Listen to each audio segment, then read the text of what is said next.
손흥민은 정말 놀라운 선수다. 내 생각에 그는 프리미어리그 선수들을 바라보는 모든 아이들에게 완벽한 예라고 생각한다. 나는 손흥민이 신음하거나 불평하는 것을 본 적이 없다. 그는 훌륭한 태도를 갖고 있고 대단한 프로다. 근데 이번에 인터뷰한 내용 중에 그 내용이 문구가 나오더라고요. 손흥민이 뭐라 그러냐면 이번에 뉴캐슬 경기 대승인데 이번 이 승리가 어떤 터닝 포인트가 될 것 같다라고 했더니 손이 그렇게 대답합니다. 기쁘다 일단 이겨서. 근데 우리가 필요한 건 이번 승리에 대한 그런 환희가 아닌 것 같다. 우리에게 필요한 건 계속 어떤 마음인가를 일관되게 유지하는 것이다. 즉 이겼다고 해서 좋아하지 말고 졌다고 해서 침체하지 않는, 우리는 꾸준하게 싸워갈 것이다. 이런 워딩을 해.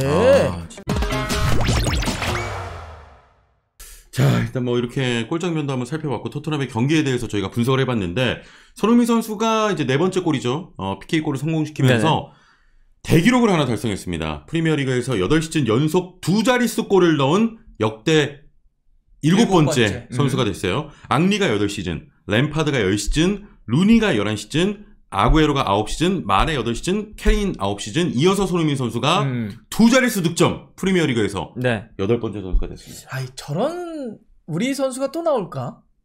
어때? 이거 하려면 일단 프리미어리그에 최소 8년 있어야 되는데. 최소 8년 있어야 돼요. 그렇지. 그러면 와, 이게 또 진짜 오래 걸릴 것 같아.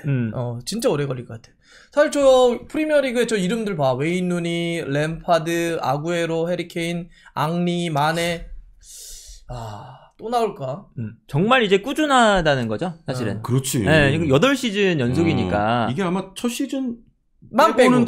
첫 시즌에는 좀, 그랬죠. 첫 시즌 이후에는 계속 10골을 넘긴 거니까 엄청나게 꾸준한 거예요. 뭐 우리 선수가 아니더라도 아시아 선수를 통틀어서도 나오기가 한동안은 쉽지 않을 겁니다. 그럼요. 득점왕과 더불어서. 그렇죠. 이런 연속 기록은. 자, 그리고 이제 어제 PK골을 넣었잖아요. 오늘입니다. 오늘 PK골 넣었는데 사실 우리가 PK 장면이 나왔을 때 누가 찰지도 좀 궁금하고 메디슨 없으니까 손흥민이 어떻게 찰지도 궁금했는데 그거 억울한 거 하나 있습니다. 뭐 PK 나왔잖아. 나보고 보지 말라는 거야. 나만 손흥민 PK 골을 라이브로 못 봤다? 여기 돌려서 봐. 보지 마라. 나보고 보지 말래 사람들이. 부정탄다. 아니, 손흥민의 페널티 킥골을 난 라이브로 못 보고 다 재방송으로 봤어. 이 형 진짜 불쌍해. 같이 있는데. 아니 뭘 해도 내가 뭐 응원을 해도 하지 말라. 봐도 보지 마라. 말하지 마라. 진짜 이 형 진짜. 아니 이런 역할. 나 왜 재방송으로 보냐고. 자꾸 못 봐. 뒤에 돌게 만들어 사람들이. 잘 쳤어요, 근데. 잘 쳤어요. 골키퍼가 물론 읽기는 했는데 완전 구석으로 빠르게 이제 빨려 들어갔던 골이고 그러면서 이제 경기 후에 이 PK 관련해서 인터뷰를 좀 했는데 약간 좀 익살스럽게 뭐 PK 찬 거 어떠냐 이렇게 물어보니까 전화해서 케인 다시 부를까요? 뭐 그 정도로 좀 본인도 잘 찼다라고 이런 표현 같고 그러면서 나온 이야기가 굉장히 좀 멋있었습니다. 그러니까 축구가 어떻게 될지 몰라서 연습했고 케인이 있을 때도 난 PK 연습을 했다. 참 보면 잘하더라고요. 그렇죠. 어제 현재 이건 기자가 인터뷰한 거 바로 나오길래 이렇게 봤는데 말 너무 잘하더라고. 그래서 뭐 해리케인이 언제나 선수는 준비되어 있어야 된다. 내가 얼마나 찰지 모르겠지만 축구는 어쩐지 뭐 상황이 벌어질 수 있기 때문에 해리케인이 찰 때도 난 남아서 끝까지 연습했었다. 진짜 뭐야? 뭐 이렇게 멋있어? 부족한 게 없어. 부족한 게. 뭐 이렇게 멋있어? 나도 생각이 들더라고. 네. 자, 그리고 경기 후에 포스테코글로 감독도 역시 손흥민 선수를 극찬했습니다. 손흥민 엄청났고 그 활약이 다른 선수들에게도 좀 영향을 줬을 거다라면서 확실히 좀 진짜 믿는 것 같아. 그쵸. 뭐 포스테코글로 감독이 계속 인터뷰에서 뭐 이렇게 손흥민 선수가 그런 분위기를 만들었다. 공격적인 분위기를 계속 만들어주고 찬스도 그래서 손흥민부터 시작되고 계속 이제 뭐 손흥민을 뭐 계속 칭찬하는 인터뷰도 하고요. 당연히 그럴 수밖에 없는 게 어제의 경기는 너무나도 약간 노골적으로 손흥민 맞춤 전술이었기 때문에 그게 또 성공을 했으니까 이게 5경기 동안 승리가 없는 건 엄청난 부진이거든요. 그러니까 5경기 최근만 딱 놓고 보면 토트넘이 꼴찌예요. 그 정도로 이제 안 좋은 흐름에서 이제 해결책을 찾다가 찾은 게 손흥민 이제 의존, 손흥민 플레이메이커화 그 전술이고, 근데 그걸 또 이제 성공시키면서 4대1로 대승을 거뒀으니까 손흥민 선수가 안 이쁠 수가 없겠죠. 그렇습니다. 그래서 어제 경기 끝나고 디 애슬레틱이 그런 질문을 도발적으로 던지더라고요. 그러면 뉴캐슬을 잡았던 것처럼 손흥민 왼쪽, 히사르송 최전방이 앞으로 토트넘이 나아갈 길이라고 생각하냐. 이제 하면서 결론은 디에슬라테의 결론은 이렇게 하더라고요. 이것도 진짜 열나 멋있습니다. 손흥민은 최전방으로서도 최고고 왼쪽 공격수로도 최고이기 때문에 겨울에 토트넘이 누구를 영입하더라도 손흥민이 그에 맞춰서 그냥 두면 그냥 최고다. 그러니까 만약에 왼쪽을 영입하면 손흥민을 최전방에 두면 되고 최전방을 영입하면 손흥민 왼쪽으로 두면 되고 그러니까 어디를 영입하더라도 손흥민은 최고고 어디를 둬도 손흥민은 최고이기 때문에 그러니까 뭐 손흥민이 꼭 왼쪽이다 히사리 톱이다가 아니라 상황에 따라서 손흥민은 톱으로 놔둬도 최고고 왼쪽으로 어제처럼 해도 최고니까 걱정하지 말합니다. 결론은. 진짜 맞는 표현이네. 자, 이제 뭐 그야말로 디애슬레틱에서도 극찬이 나왔고 게리 네빌도 어제 극찬 릴레이를 좀 이어갔습니다. 손흥민은 모든 팀이 가지고 싶어한다. 월드클래스다. 이런 또 얘기를 남겼어요.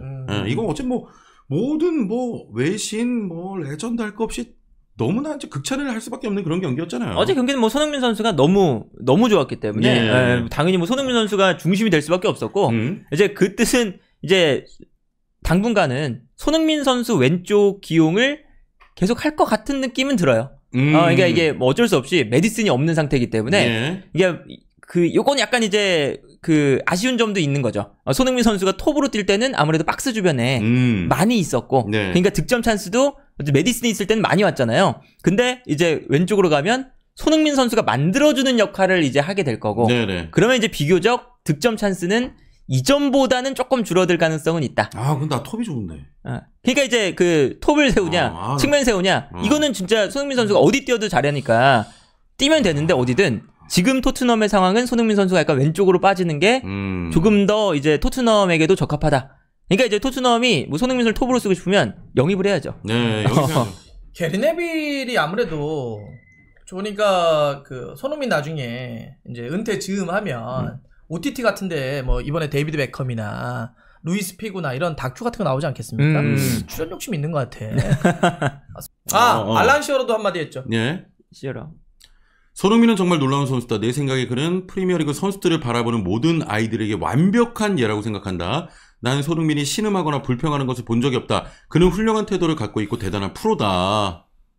이 얘기가 맞네요. 난 이 워딩 중에 모든 아이들에게 완벽한 예라고 하는 것도 멋지지만 불평하는 것을 본 적이 없다가 참 멋있는 것 같아. 그 태도에 대한 이야기인데 근데 이번에 인터뷰한 내용 중에 그 내용이 문구가 나오더라고요. 손흥민이 뭐라 그러냐면 근데 뭐 이렇게 물어봐요. 이번에 뉴캐슬 경기 대승인데 이번 이 승리가 어떤 터닝 포인트가 될 것 같다라고 했더니 손이 그렇게 대답합니다. 기쁘다 일단 이겨서. 근데 우리가 필요한 건 이번 승리에 대한 그런 환희가 아닌 것 같다.